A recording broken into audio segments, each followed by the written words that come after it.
Hello बच्चों, आज हम पढ़ेंगे 1.1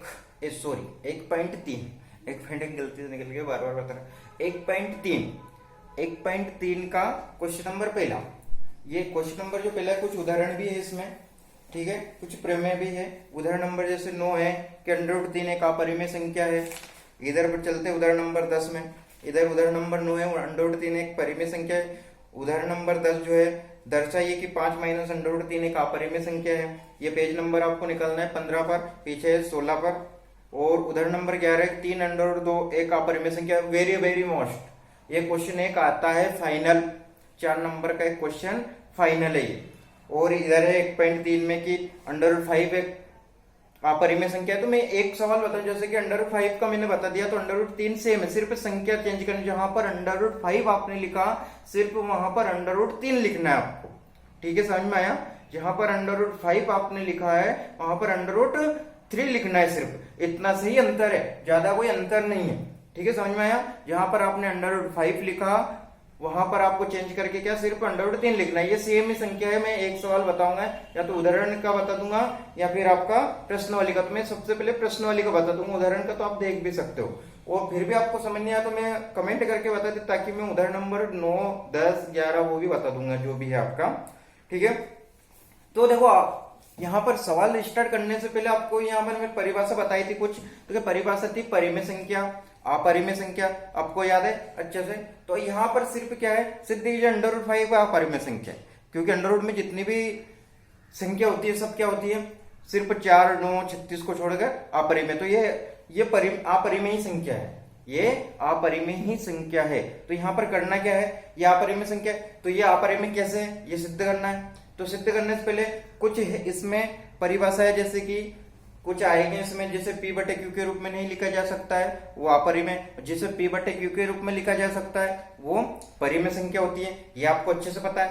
अब यहाँ पर चलते आगे बढ़ते, तो यहाँ पर कुछ आएगा अभाज्य संख्या क्या होती है, जो एक के अतिरिक्त या तो एक से जाता हो भाग, या फिर स्वयं में स्वयं का भाग जाता हो। जैसे 2, 3, 7, 11, इसमें स्वयं का भाग जाता है, वो अभाज्य संख्या होती है, ठीक है। स्वयं में स्वयं का भाग, एक के अतिरिक्त स्वयं में स्वयं का भाग जाता है। 2, 3, 7, 11 ये संख्या है, ये इसमें स्वयं में स्वयं का भाग जाता है। एक होती है आपकी सहअभाज्य पूर्णांक। तो सहअभाज्य पूर्णांक की परिभाषा मैंने आपको ये नोट कर लेना है, यहाँ पर लिख दी मैंने। तो यहाँ पर क्या है, सहअभाज्य संख्या है। सहअभाज्य पूर्णांक क्या होती है, देखो यहाँ पर ऐसी संख्याओं के जोड़े, ऐसी संख्याओं के जोड़े जिनके, ऐसी लिखना, लिखो, कॉपी निकाल लो सभी, कॉपी निकाल ली सभी ने, कॉपी निकाल ली सभी के पास, कॉपी पेन है साथ में। अब लिखना, आप मैं बोल रहा हूं सिर्फ आपको सुनना है और लिखना है। मैं बहुत आराम से लिखाऊंगा, 2 बार रिपीट करूंगा। कॉपी पेन साथ में है, लिखना स्टार्ट के करें, स्टार्ट, ओके, बोले। देखो, सहअभाज्य संख्या लिखना, ऐसी संख्याओं के जोड़े, लिख लिया, ऐसी संख्याओं के जोड़े, लिख लिया, ऐसी संख्याओं के जोड़े जिनके गुणनखंडों में, जिनके गुणनखंडों में, यहां पर लिखा भी रहा है और मैं बोल रहा हूं ऐसे लिखते भी जाना, जिनके गुणनखंडों में एक के अतिरिक्त,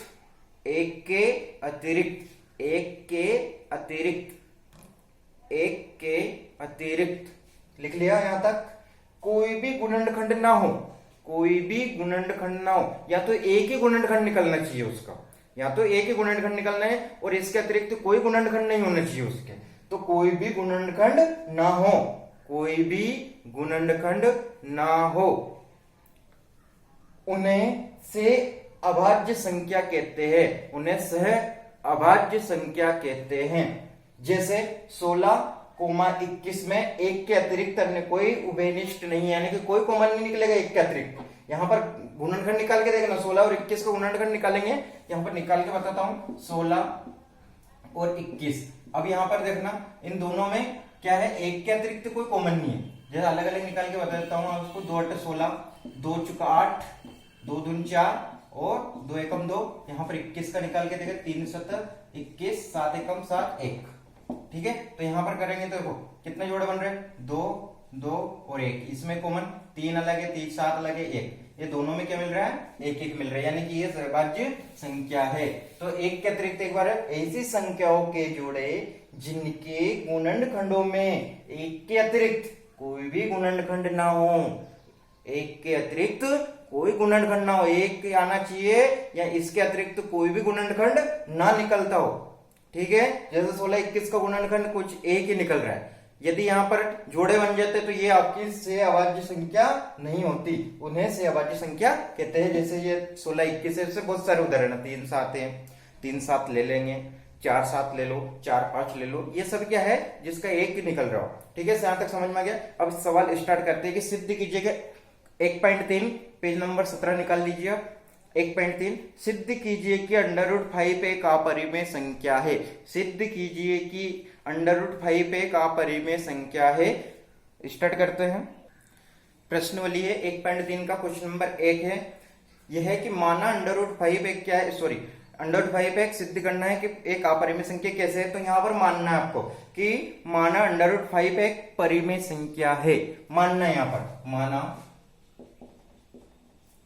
√5 एक परिमेय संख्या है,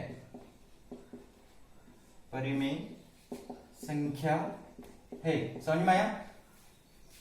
अब आप बोलोगे √5 से का परिमेय है, पर नहीं, मान लिया यहाँ पर, सिर्फ अपने क्या किया यहाँ पर माना है। माना √5 एक परिमेय संख्या है। परिमेय संख्या की परिभाषा बोलिए आप।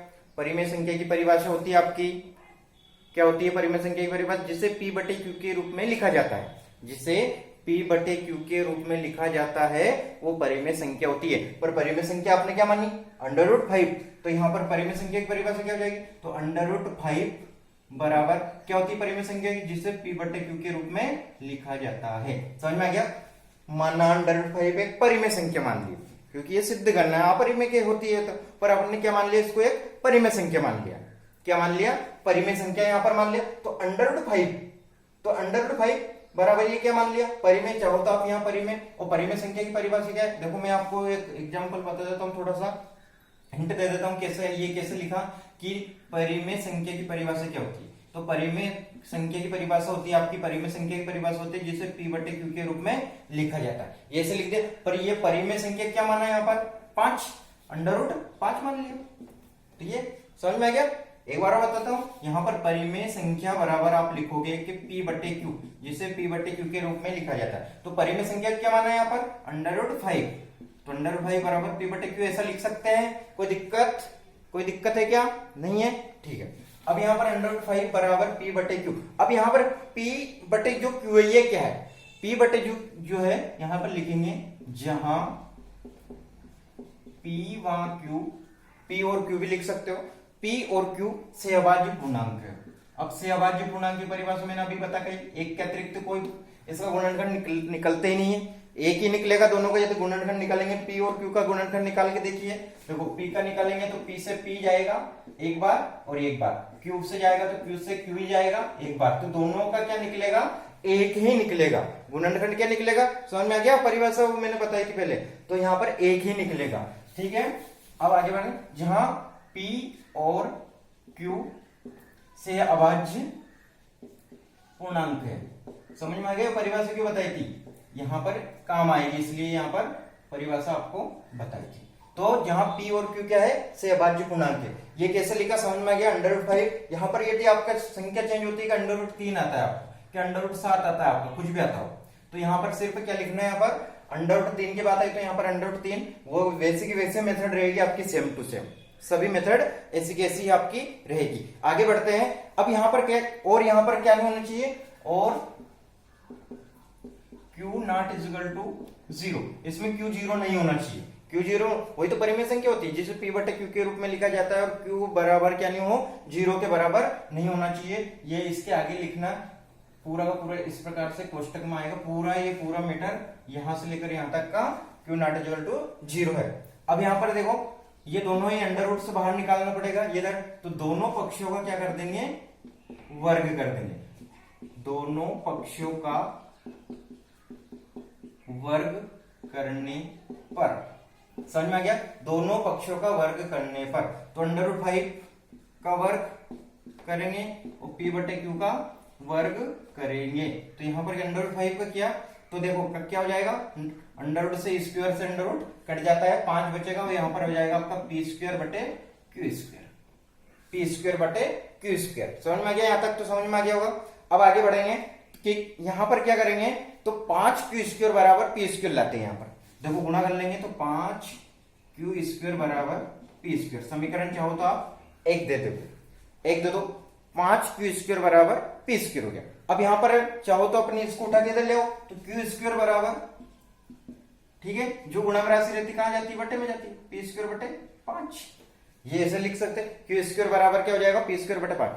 अब यहां पर एक लाइन जो इंपोर्टेंट लाइन है मैं लिख रहा हूं, यहां पर देखना, यहां पर लाइन है, यहां पर देखिए आप, यहाँ पी स्क्वायर 5 से विभाजित है, तो ये लाइन लिखनी है आपको, मोस्ट इंपोर्टेंट लाइन है। यहां तक समझ में आ गया, करना कुछ नहीं है। माना अंडर 5 एक परिमेय संख्या मान ली, परिमेय संख्या की परिभाषा होती है पी बटे क्यू, तो परिमेय की जगह क्या जाएगा, अंडर रूट 5 पी, क्योंकि ये माना है। अब यहाँ पर जहां पी और क्यू सहभाज्य पूर्णांक, पी और क्यू सहभाज्य पूर्णांक की परिभाषा मैंने बता रही है, एक के अतिरिक्त तो कोई गुणनखंड इसका नहीं निकल, और क्यू नॉट इक्वल टू क्या होना चाहिए, 0। तो दोनों पक्षों का वर्ग कर दिया, इसका और इसका दोनों का देखो यहाँ पर वर्ग कर दिया, तो अंडर रूट से स्क्वायर से अंडर रूट हट जाता है, 5 बराबर, तो यहाँ पर देखो इसके स्क्वायर तो पी स्क्वायर बटे क्यू स्क्वायर, त्रिक गुणा कर दिया, त्रिक गुणा कर दिया तो ये को 5 क्यू स्क्वायर, और यहाँ पर कुछ नहीं मतलब 1 है, तो यहाँ पर क्या कर दिया, पी का स्क्वायर तो पी स्क्वायर हो गया। अब यहाँ पर समीकरण इसको नाम 1 दे दी। अब यहाँ पर क्यू स्क्वायर बराबर भी चाहिए, क्योंकि पी स्क्वायर तो आ गया, यहाँ पर क्यू भी चाहिए, तो यहाँ पर क्यू स्क्वायर बराबर, तो गुणा में जो राशि रहती है कहां चली जाती है, बटे में चली जाती है। इसको समीकरण नाम 1 देंगे। हर बार चाहे 3 का हो तो यहाँ 3 का समीकरण दे देंगे, अंडर रूट 3 में हो तो यहाँ पर समीकरण 1 ही देंगे। अब यहाँ पर मोस्ट इंपोर्टेंट लाइन जो है आपकी वो लिखनी है, मोस्ट इंपोर्टेंट लाइन में आराम से बता रहा हूं आपको, देखना यहाँ पर, यहाँ पी स्क्वायर 5 से विभाजित है, तो यहाँ पी स्क्वायर 5 से विभाजित है तो पी भी 5 से विभाजित होगा। देखो यहाँ पर पी स्क्वायर 5 से विभाजित है, तो जो पी स्क्वायर है ये 5 से विभाजित है, तो पी भी 5 से विभाजित होगा। यदि पी स्क्वायर 5 से विभाजित है तो पी भी क्या होगा आपका, 5 से विभाजित होगा। क्या लाइन लिखनी है यहाँ पर, यहाँ पी स्क्वायर, ये देखो पी स्क्वायर 5 से विभाजित हो रहा है, 5 से विभाजित हो रहा है, तो पी यदि लेंगे तो पी भी क्या 5 से विभाजित होगा। स्थिति 1, स्थिति नंबर फर्स्ट दे देंगे, इसका नाम स्थिति फर्स्ट। तब पी का एक गुणनखंड 5 होगा, इसका पी का एक गुणनखंड क्या निकलेगा, 5 निकलेगा। पी का एक गुणनखंड क्या निकलेगा, 5 निकलेगा।